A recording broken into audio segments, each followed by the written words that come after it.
أسباب ضعف الشخصية عند الأطفال. أسباب ضعف الشخصية عند الأطفال، هناك أسباب كثيرة غادي نشارك معكم إن شاء الله. البعض منها اللي ما كنردوش ليها البال هي أسباب بسيطة، نتمنى إن شاء الله تستافدوا. السبب الأول عدم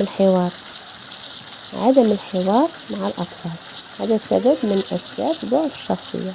السبب الثاني الضرب كيسبب ضعف الشخصية.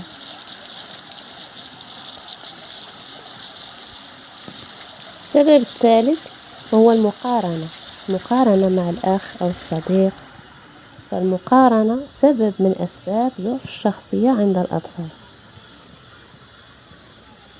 والسبب الرابع الخلافات الزوجية تسبب ضعف الشخصية عند الأطفال.